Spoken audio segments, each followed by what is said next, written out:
Hi friends, நீங்களாம் நல்லா இருக்கீங்கன்னு நம்புகிறேன்.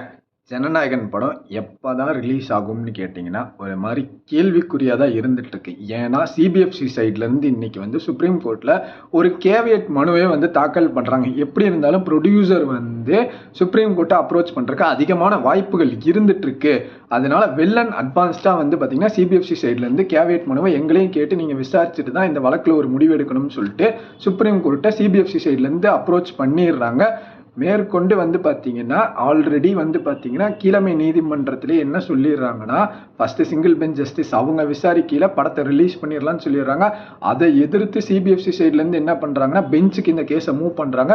பெஞ்சில் விசாரணையில் இருக்கையிலே வந்து பார்த்தீங்கன்னா ப்ரொடியூசர் தரப்பில் சுப்ரீம் கோர்ட்டில் சரி ஃபாஸ்ட்டாக மூவ் ஆகணும் இந்த கேஸ் அப்படின்னு சொல்லிட்டு ப்ரொடியூசர் தரப்புலேருந்து சுப்ரீம் கோர்ட் போகிறாங்க. சுப்ரீம் கோர்ட் என்ன பண்ணிடுறாங்கன்னா கீழமை நீதிமன்றத்திலே இந்த கேஸ் நடந்துட்டு இருக்கு, நிலவில் இருக்கிறதுனால வந்து பார்த்தீங்கன்னா இதில் நாங்கள் தலையிட மாட்டோம்னு சொல்லிடுறாங்க. மேற்கொண்டு வந்து பார்த்தீங்கன்னா கீழமை நீதிமன்றத்திலே வந்து பார்த்தீங்கன்னா 2 நீதிபதிகள் கொண்ட அமர்வு வந்து பார்த்தீங்கன்னா இந்த கேஸை பொறுமையாக விசாரிக்கணும். சிபிஎஃப்சி சொல்கிற மாதிரி வந்து பார்த்தீங்கன்னா பொறுமையாக விசாரிக்கணும். அது மட்டும் இல்லாமல் இதில் ஆர்மி சம்மந்தப்பட்ட சிம்பிள்ஸ், ரிலீஜியஸ் பிரச்சனைகளை உருவாக்குற மாதிரியான விஷயங்கள் இருக்கிறதுனால வந்து பார்த்தீங்கன்னா இதை பொறுமையாக விசாரித்து சிங்கிள் பெஞ்ச் ஜஸ்டிஸ் அதே நீதிபதியே வந்து தீர்ப்பு கொடுக்கட்டும் அப்படின்னு சொல்லிட்டு அவங்க கிட்டேயே வந்து இந்த கேஸை ஒப்படைச்சிடுறாங்க. ரொம்ப முக்கியமாக வந்து பார்த்தீங்கன்னா இதில் வந்து திருப்பி ஃப்ரெஷ்ஷாக ஹியரிங் தொடங்கும், ஃபர்ஸ்ட்லேருந்து ஆரம்பிப்பாங்க. இந்த சூழ்நிலையில் வந்து பார்த்தீங்கன்னா ப்ரொடியூசர் வந்து சுப்ரீம் கோர்ட்டை அப்ரோச் பண்ணுறதுக்கு அதிகமான வாய்ப்புகள் இருந்துகிட்ருக்குன்னு சொல்லிட்டு சுப்ரீம் கோர்ட்டை வந்து ப்ரொடியூசர் இன்னுமே அப்ரோச் பண்ணல. ஆனால் வந்து சிபிஎஃப்சி சைட்லேருந்து வந்து பார்த்தீங்கன்னா கேவியட் மனுவை தாக்கல் பண்ணிட்டாங்க.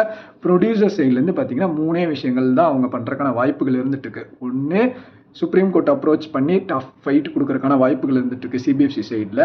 இரண்டாவது வந்து பார்த்தீங்கன்னா சிங்கிள் பெஞ்ச் ஜஸ்டிஸ் அவங்கக்கிட்டேயே வந்து இந்த கேஸை விசாரித்து அதில் வந்து யாருக்கு சாதகமாக தீர்ப்பு வருதுன்னா வந்து பார்த்தீங்கன்னா சிபிஎஃப்சி பெஞ்சுக்கு மூவ் பண்ணலாம், இல்லை சுப்ரீம் கோர்ட்டுக்கு மூவ் பண்ணலாம்.